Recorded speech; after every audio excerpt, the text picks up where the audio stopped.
2021, on sort un bilan qui est structuré autour des deux ambitions du marché qu'on a fixées à son lancement en 2019, qui sont à la fois le développement du recours au CEP actif occupé et le déploiement et la promotion de la qualité du service au cœur des territoires. Pour ce qui est du recours, en 2021, on a un recours qui est en très forte croissance, 140 113 CEP engagés en 2021, c'est 37% de plus qu'en 2020, ce qui est très encourageant. Ça montre le dynamisme des opérateurs, ça montre aussi l'appropriation par les partenaires qui font le relais, ça montre qu'il y a du bouche à oreille, et puis ça révèle aussi l'implication des pouvoirs publics pour une communication plus importante sur le CEP, notamment le lien à Transco ou à travers la homepage de Mon Compte Formation. Le CEP en 2021, il est majoritairement toujours sollicité pour des reconversions.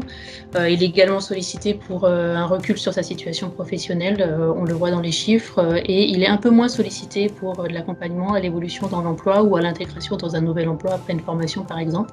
Donc il y a des enjeux certainement de faire connaître le CEP pour d'autres usages, et notamment cela à l'avenir. Le profil des bénéficiaires a peu évolué. On est toujours sur une majorité de femmes, une grande majorité d'employés et de salariés de petites entreprises qui sont très représentés. On est surtout sur les secteurs santé humaine, action sociale, commerce, autres activités de services et industrie manufacturière. Donc ça, c'est le volet recours, qui recourt, pourquoi on recourt.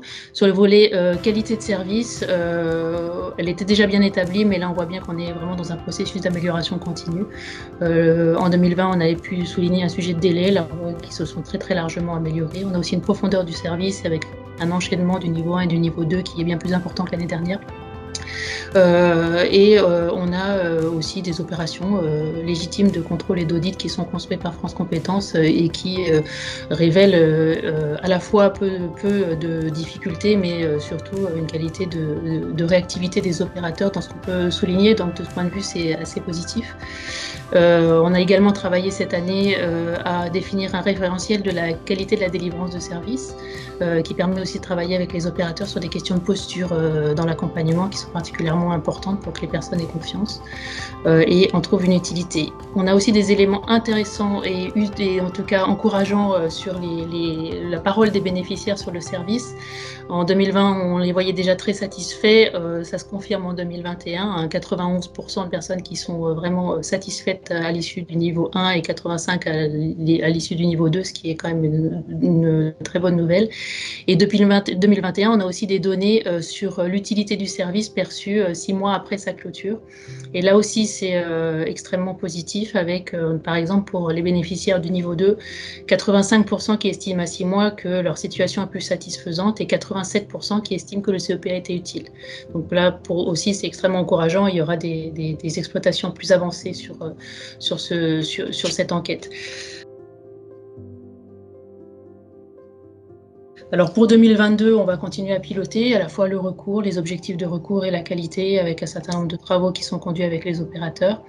On aura également en 2022 une année de recul puisque on va lancer une évaluation et qui va rendre ses résultats à l'automne et qui nourrira l'élaboration du nouveau marché qui doit être lancé début 2023 pour pouvoir permettre de sélectionner les opérateurs à horizon 1er janvier 2024.